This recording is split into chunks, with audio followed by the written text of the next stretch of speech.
వైఎస్ఆర్ కాంగ్రెస్ పార్టీకి సంబంధించిన నలుగురు ఎమ్మెల్యేలు ఎమ్మెల్సీ ఎన్నికల్లో వైకాపాకు వెన్నుపోటు పడుస్తూ చంద్రబాబు నాయుడు గారు నిలబెట్టినటువంటి అభ్యర్థికి అనుకూలంగా ఓటేసిన తర్వాత ఆ నలుగురిని వైసీపీ సస్పెండ్ చేసింది, పార్టీ నుండి బహిష్కరించారు.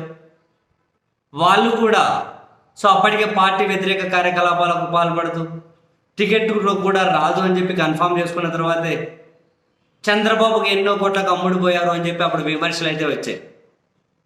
సరే, చంద్రబాబు దగ్గరకు వాళ్ళు చేరిన తర్వాత ఆ నలుగురి ఎమ్మెల్యేలలో కోటమిరెడ్డి శ్రీధర్ రెడ్డికి మాత్రం ఆయన అడిగిన నెల్లూరు రూరల్ టికెట్ అయితే ఇచ్చారు. ఆనం రామనారాయణ రెడ్డి గారికి అయితే నాకు వద్దు బాబు అంటున్నా కూడా మళ్ళీ ఆయన ఆత్మకూరుకు పంపించారు. ఆయన అడిగిన సీట్ ఏమి ఇవ్వలేదు. మేకపాటి చంద్రశేఖర్ రెడ్డి గారిని అయితే ఆ నియోజకవర్గంలో ఆయన ఒకరు ఉన్నారు అని చెప్పి కూడా టీడీపీ పట్టించుకుంటలేదు. ఇక మేడం ఉండవల్లి శ్రీదేవి గారు తనకు బాపట్ల ఎంపీ టికెట్ ఇస్తారు అని చెప్పి చంద్రబాబు ఆఫర్ చేసినట్టున్నారు.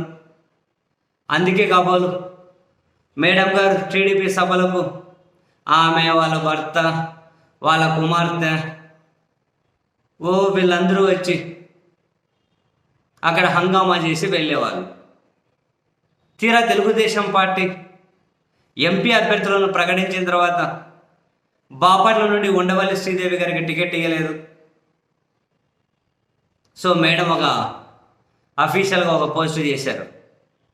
ఏమని, ఈరోజు ఎవరెలాంటి వాళ్ళు తెలిసింది, ఈరోజు ఎవరు ఎలాంటి వాళ్ళో తెలిసింది, బాపట్ల వెన్నుపోటు పొడిచారు అని. రాజకీయ నాయకులు ఎవరో, వెన్నుపోటుదారులు ఎవరో ఆమెకు తెలిసిందట. బాపట్ల వెన్నుపోటు అని చెప్పి బాపట్ల సింబల్ కూడా పెట్టారు, వెన్నుపోటు అని. నెటిజన్లు అయితే పంచులు ఎత్తున్నారు.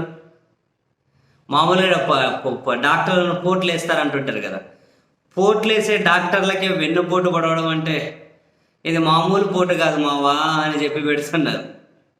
పోటేసే డాక్టర్లకే వెన్నుపోటు పడవడం అంటే ఇది మామూలు విషయం కాదు మావా అని పెడుతున్నారు నెటిజన్లు అయితే. మరికొందరు చెబుతూ ఉన్నారు, నా గుండె చంద్రబాబు అని కొట్టుకుంటుంది ఉండవల్లి శ్రీదేవి గారు అన్న రాజకీయంగా అని అన్నా కూడా పాపం చంద్రబాబు గారి గుండేమో బాపట్లకు శ్రీదేవికి ఇవ్వాలి, బాపట్లకు శ్రీదేవిని పంపించాలి అని చెప్పి కొట్టుకుంటున్నట్లు లేదు అని నెటిజన్లు అయితే వాళ్ళ క్రియేటివిటీకి బ్రహ్మాండంగా పదులు పెడుతూ ఉన్నారు.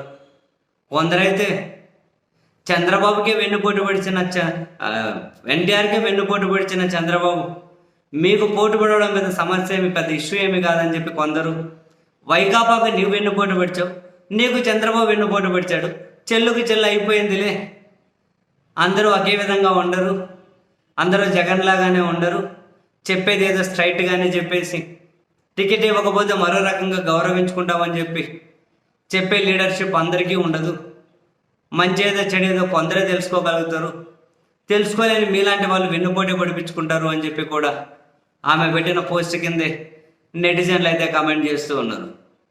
అపార్ట్ ఫ్రమ్ ఎవ్రీథింగ్ నాకు చాలాసార్లు అనిపిస్తుంది, ఇలా ఒక స్థాయి వరకు వెళ్ళిన వాళ్ళు ఎందుకు వాళ్ళ గౌరవాన్ని కూడా కనీసం కాపాడుకోలేరు?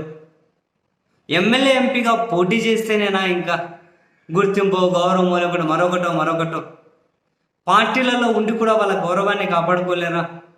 ఎందుకు ఈ విధంగా ఎటుగాని రాజకీయాలు చేసి ఇంత బద్నామైపోతారు? నిజంగా అర్థం కాదు నాకు చాలాసార్లు. ఒకసారి అవకాశం కాకపోతే పార్టీ కోసం పనిచేస్తే మరొకసారి అవకాశం దక్కదా? ఇప్పుడు అటు ఇటు అక్కడ ఇక్కడ కాకుండా ఎందుకు ఇలా అయిపోతారు? ఆ మాత్రం తెలివైన నిర్ణయాలు కూడా ఎందుకు వీళ్ళు తీసుకోలేరు?